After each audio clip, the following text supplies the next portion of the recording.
Later. Okay, guys. Firstly, thank you very much indeed for joining us for the second session of May Wine Month 2025, but the first producer-led session. Matt, you got a lot larger attendance than I got for my introductory session yesterday, so take that as a good sign. Today we're joined by Matt Ward from Crowded House in New Zealand. It is 2 a.m. In New Zealand, so Matt has very kindly taken the time to get up super early this morning to host today's session. Without further ado, Matt, I'll hand over to you, and thanks again for taking the time to spend with us this morning. Thanks, Richard. No, it is actually a pleasure to be here at 2 a.m. in the morning, sharing about Crowded House and everything there that we do. It's not long since we've actually wrapped up harvest here in Marlborough, so finished harvesting our last fruit. When would that be? About 2.5, 3 weeks ago. So we kicked off in the middle of March and finished up after what was a pretty fantastic vintage. It's a very unique vintage here in Marlborough, probably one of the largest that we've seen. Um, and it's I think it's going to be a very interesting 12 months in the wines resulting out of this vintage too. A lot of concentration. Wines are a little bit softer, but overall fantastic quality. And yeah, really happy to share them with you all in due course. Of course, following on from that, it is International Sauvignon Blanc Day. So happy International Sauvignon Blanc Day. I hope you've all got some Crowded House or a Sauvignon Blanc that you love to have later on today as well. So thank you, and thank you all for your time. I'm just going to start sharing my screen now for the presentation. Just going to give you a bit of an update. Obviously, you guys are familiar with Crowded House and who we are, so I will take you through a quick presentation just quickly about Crowded House and maybe a bit of a reminder on a few things about who we are. So we are in Marlborough, top of the South Island, in the northeastern part, top of the South Island, and hang on, I'm just going to make sure that I can. There we go. So established in Marlborough in the mid 2000s in 2005, and we've got this small piece about when we started in Marlborough. We were among some of the only ones in our part of the valley, and so our estate vineyard, which is in the Waihopai Valley, when that was first planted, we were really one of the only ones in that part of the valley, and now we are surrounded by other vineyards, other wineries. Marlborough is a small place with a lot of vines and a lot of producers in a small area. When we Crowded House first started, though, this was, yeah, only one of the only ones in the valley. And now we share it with many, many others. It's a beautiful patchwork tapestry of Marlborough vineyards. So there you can see where we are, top of the South Island on the northeastern side. Obviously, Marlborough very well suited to cool climate viticulture, particularly Sauvignon Blanc. Those high sunshine hours, those cool nights, those sunshine hours really helped bring out, a lot of that ripeness that you see in the fruit, that tropicality, that citrus. And then those cool nights to help retain that acidity and that vibrancy that we all know and love and associate with Marlborough Sauvignon Blanc. So our story, 40 years ago, our land was a blank canvas. A vineyard was an olive grove before it was planted. And in the late 90s, the business bought the land with the idea to turn it into vineyard. It was one of the original, the olive press in Marlborough, and converted it from olive grove into vineyard now that we share with a lot of other people.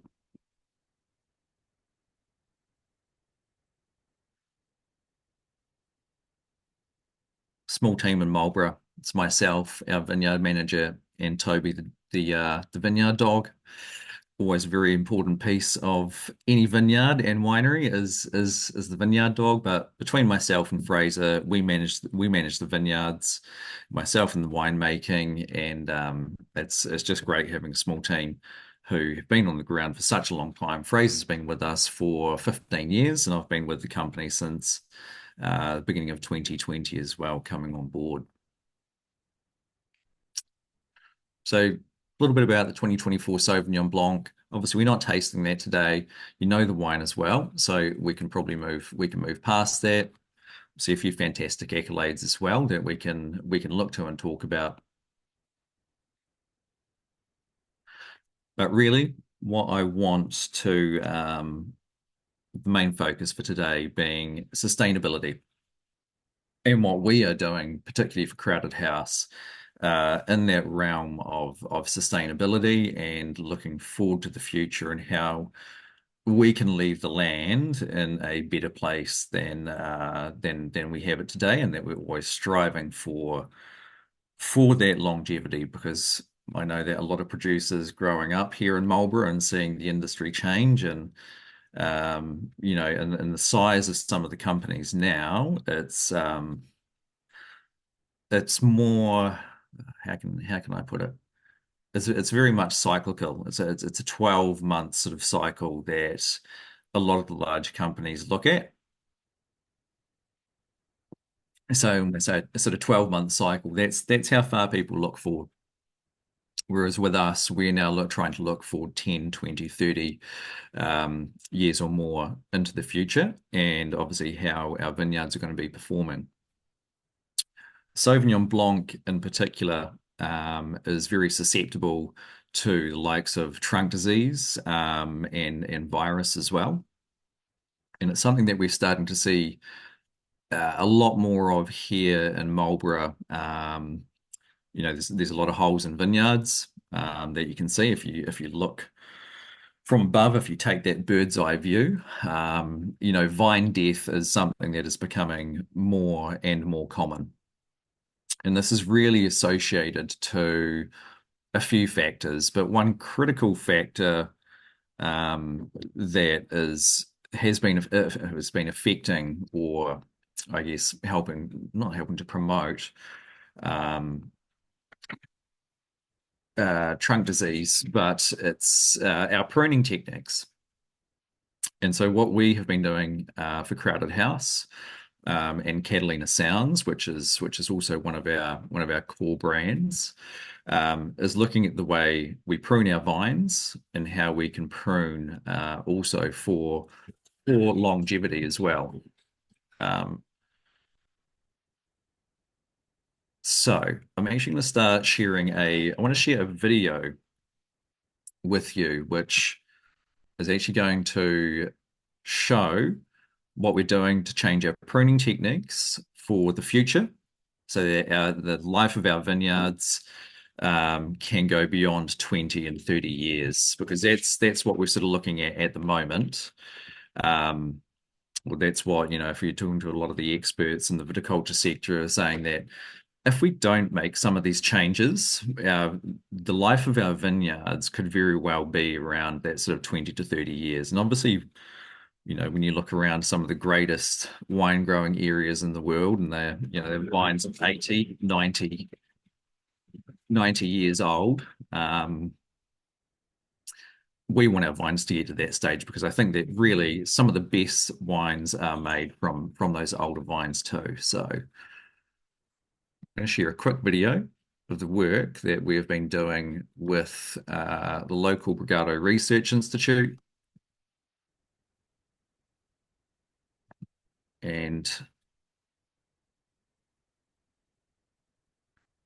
what our vendor manager Fraser has been doing to. Sorry, 1 second. I'm just going to get this video up here for a moment.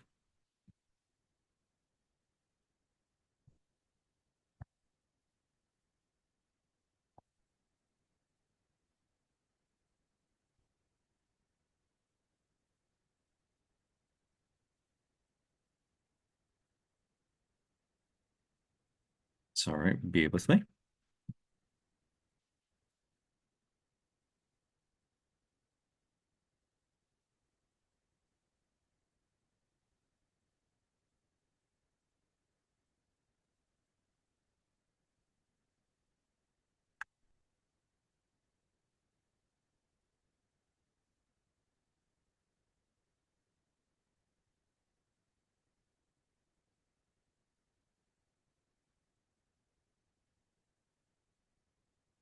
So this was filmed at our Sound of White vineyard last year.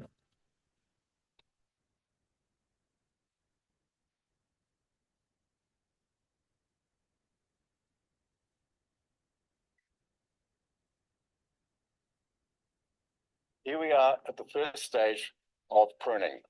This is the barrel pruner that's been through, and I'll show you exactly what we're looking at. What you will have will be a few shoots left around the post here, and then it's been trimmed along the top. The critical thing with the trimming and the height of the barrel pruner is to leave at least 6 buds on these spurs in here to give us. My apologies. That's actually not the specific video that I want to show. Bear with me again. Sorry, everyone.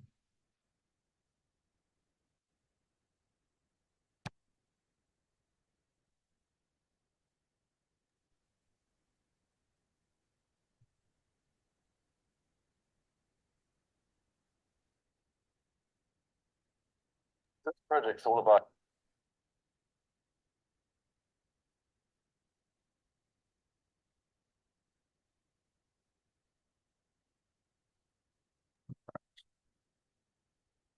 Apologies for that.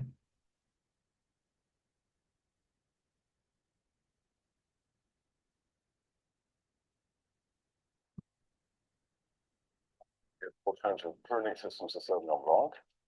Traditionally, we've used cane pruning, and we've turned this on its head a little bit and looking at spur pruning as a more efficient and cost-saving method of pruning. It was established winter 2021 for 3 years project, and this project is entirely funded by levy money. With spur pruning, you set a cordon, which is basically a trunk lying on its side, and you use the replacement spurs off that cordon. We started spur pruning in 2018. We realised that it works. We've now got about 7 hectares of spur prune. And the key outcome was that it had to crop the same as what our VSP vines do, which it did. And just to reduce the labour during winter, we found that it is cheaper to prune. We're still getting some really great quality grapes off it. The difference in terms of cost of long spur pruning is about half the cost of cane pruning. We're doing it a lot where labour's more of a problem and they can get through the pruning quicker. Spur placement is the critical. You need a spatial gap of like 180 to 200 between the spur sides, and that allows adequate light to get into those basal buds, the so-called less fruitful buds. But the more light you get onto those, the more fruitful they are. We are looking at about 4 aspects. So in the season, in the vineyard, we are collecting the data for canopy density and then canopy structure, if we see any differences. And then we are also assessing the disease assessment, scoring, and of course the yield. And then we also make a wine out of each treatment to see what effect has on the wine quality. We are really interested to see what is coming up in this 3rd season. The vine growth is the most significant difference. All the fruits that derive from spurs are all the same thickness. They grow evenly and they grow quicker, and they allow operations like trimming to start 2 weeks before cane pruning. But more interestingly, we're getting much more even ripening. We're finding it's easier to train people how to prune. Within about 10 minutes, a new pruner has got a complete idea on what to do. And then another 15 minutes, they've generally got it mastered. Cane pruning is fundamentally all about replacing canes from the head of the vine. And the problems associated with that is we get large cuts, and that's become the entry point for trunk disease. With cordon pruning, the research shows that even though there may be more cuts, the incidence of trunk disease is actually less. For those that are looking at replanting programs, or you've got X amount of missing vines, instead of putting a new vine in, we can just, as a temporary fix, extend that cane along and fill that gap.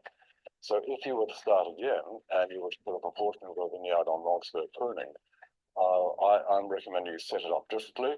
We're setting things up on a unilateral cordon, so you do away with all the problems of the head, because it's the head that's created the problems of trunk disease. And I think if we adopt and train those vines correctly right from the beginning, we could extend the life at least another 10 years.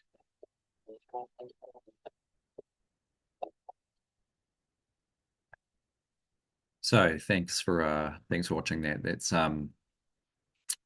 That's really, it gives a good overview of what we're doing exactly in that space regarding our pruning.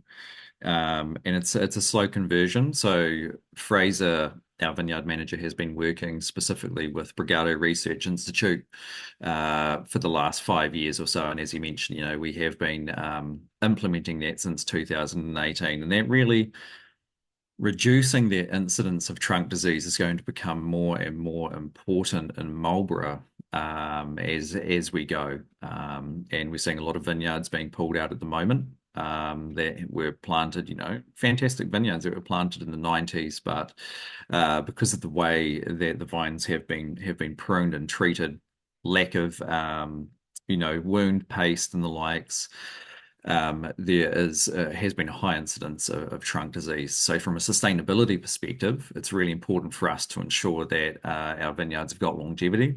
We're getting good quality fruit out of it.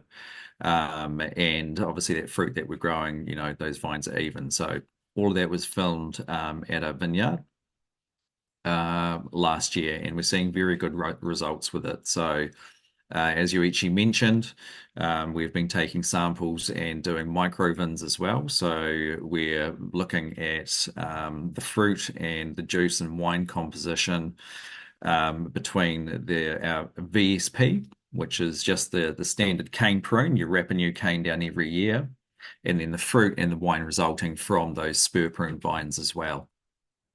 And what we're seeing is we're not seeing any huge differences in wine and juice composition, and that's a really important factor. I've seen some slightly delayed ripening parameters, so slower sugar accumulation, which is actually not a bad thing. It's actually allowing us to, for flavor development, for very, very good flavor development. So that's been a real key focus for us. The other key focus for us moving forward, particularly around replanting vineyards, and this is not just our vineyards itself, as our grower vineyards, is subsurface irrigation. Traditionally in vineyards, the drip line to irrigate has been laid, it's above ground. It runs between the trellising. Which is fine, but subsurface irrigation is now being laid about what would you say? Probably about 300 to 500 mils below ground. So when vineyards are being set up now, it's really important to consider, obviously, from a water conservation perspective, we're trying to reduce our water use amongst other things. So what that subsurface irrigation is doing is that, one, we're not getting the evaporation. So throughout the peak of the season, when we're irrigating, we are ensuring that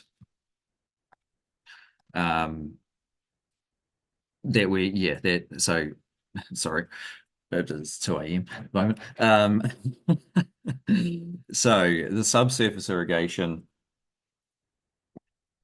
is run about 300 to 500 millimeters below ground, and that helps with water conservation. So it's been estimated that we can use about 30% less water.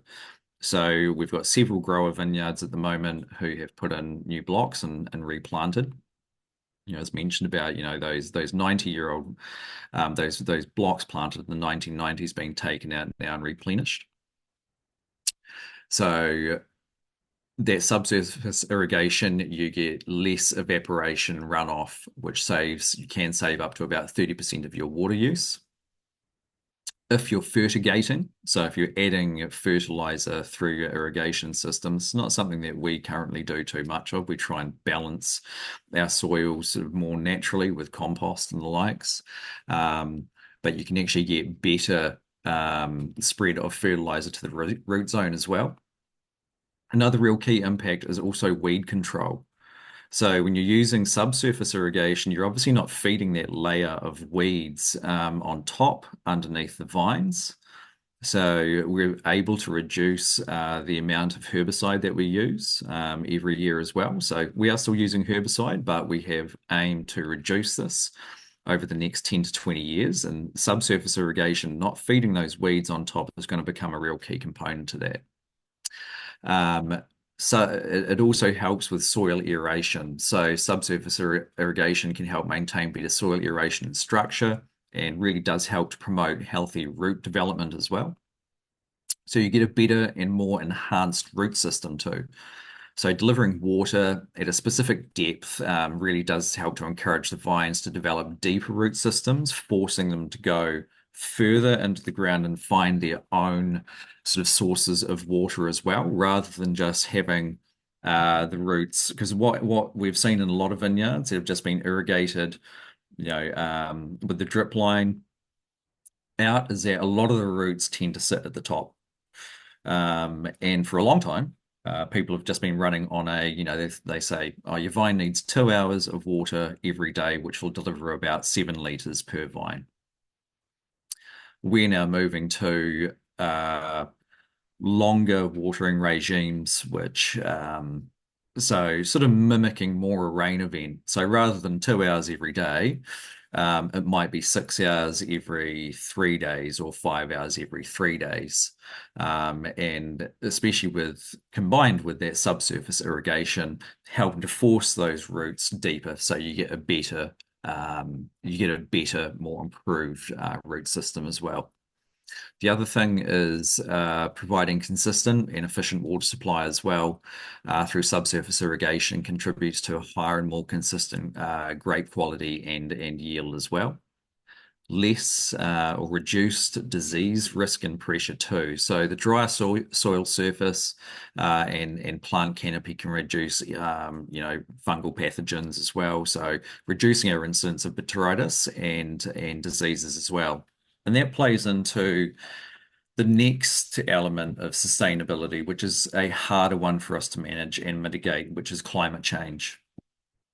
This is my 19th harvest in Marlborough this year, and my 23rd harvest sort of overall when I include my overseas portions. And I did my first harvest in Marlborough in 2005, and we would start maybe early April, and we would still be harvesting now usually, but our harvest window has actually come forward by 4 to 5 weeks, which is pretty significant for us.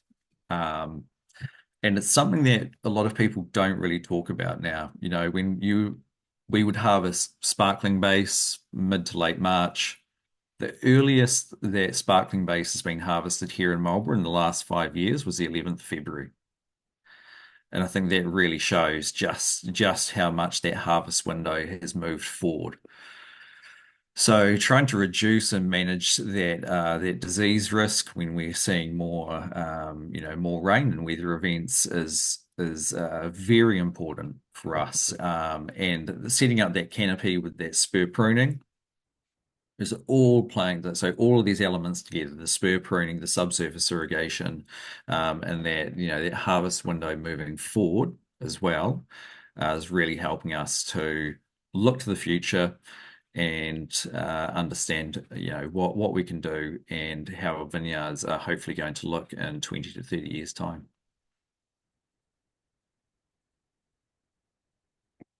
I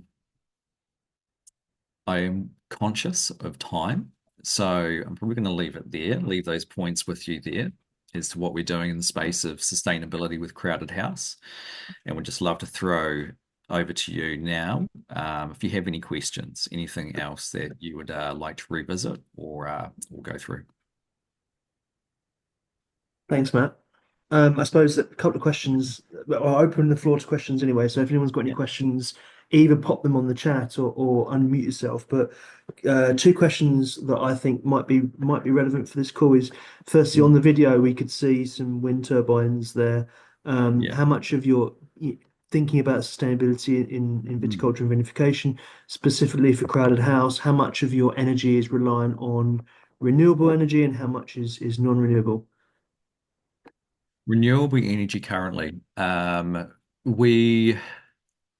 renewable energy isn't something that we have looked into. We don't have a winery, a physical winery as such. So I'm making Crowded House at a custom crush winery, where they are looking to renewable. So things like solar power as well. we've actually had a grower vineyard that was at the point of being unproductive. That was 11 hectares, and that vineyard has actually been pulled out and has actually been put into a solar farm. They've actually just been working on that over the last few months.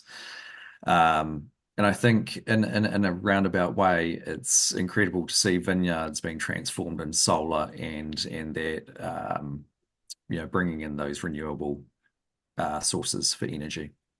Okay, cool.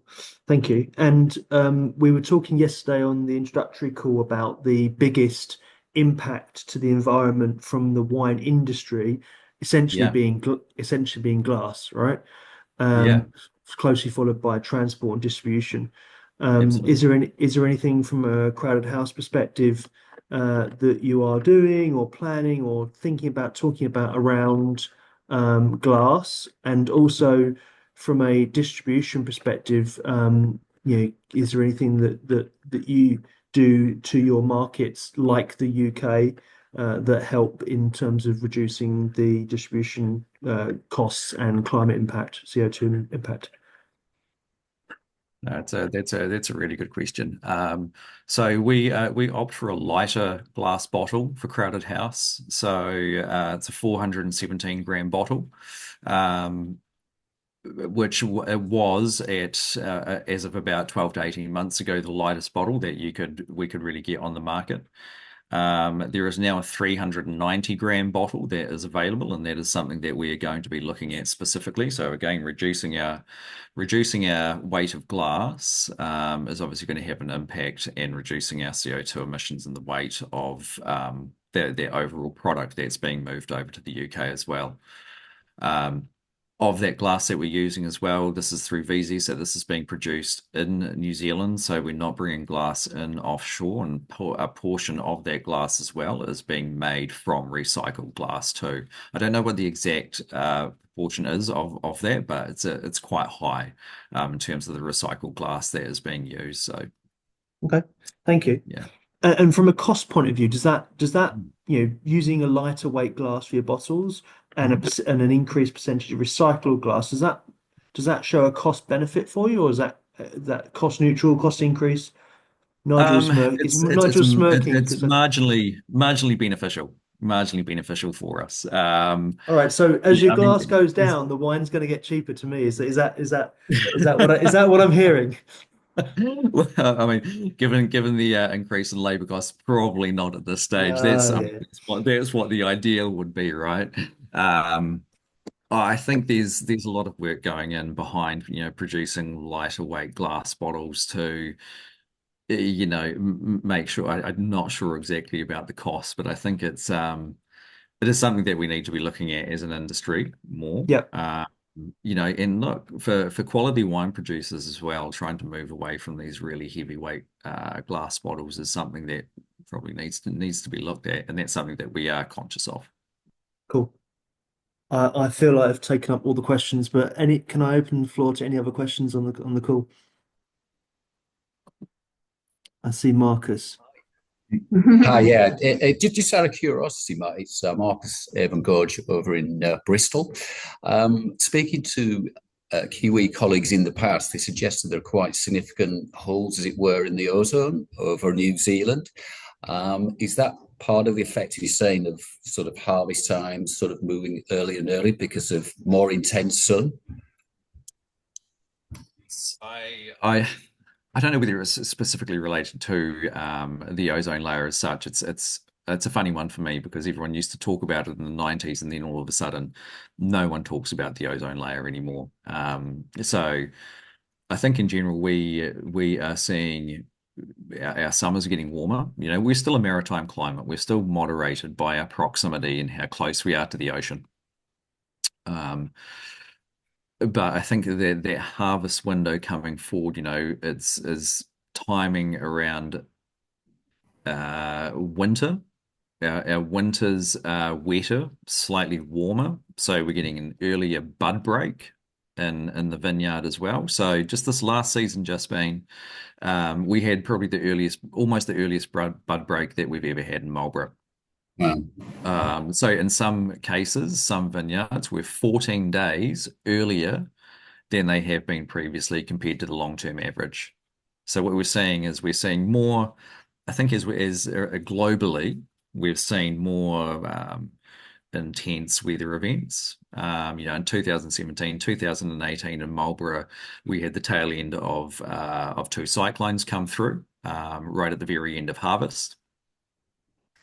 And that's obviously playing into disease pressure and the likes, but those slightly warmer, wetter winters, springs, really bringing that harvest window forward, bringing that bud break window forward, and it's just it means that harvest window has shifted forward by for me about 4 to 5 weeks. That's great. Thank you. Fascinating. Well, look, Matt, if there's are there any other, just before we finish up, are there any other questions on the chat or on the group? Okay, well, look, Matt, I really appreciate that and once again, I know it's now 2:30 in the morning, your time. So thank you so much indeed for staying up to talk to us all about Crowded House and about what you're doing. I think the interesting thing was your presentation was very much led towards your sustainability initiatives being in the vineyard and the viticultural side of it. So that was really interesting. Guys on the call. Our second session, because of the Bank Holiday Monday, our second session for the month is on Tuesday with Anthony Symington, who will be talking to us about what they're doing in Portugal around sustainability and hopefully as many as you can will join us next Tuesday at 3 o'clock for the second producer-led session of the month. But thank you very much indeed for everyone who joined today's call. Matt, once again, thank you very much indeed for your time talking to us today. So thank you. Hey, Thank thanks you. very much, Richard. Thank you. Thanks everyone else as well. Enjoy some Sauvignon Blanc today. Yeah, happy International Thank you Sauvignon very Blanc much. Day. Any excuse for a Definitely. glass. Absolutely. Take care, guys. Thank you. Thanks very much, everyone. Thank you very much. Thank you. Bye-bye. You.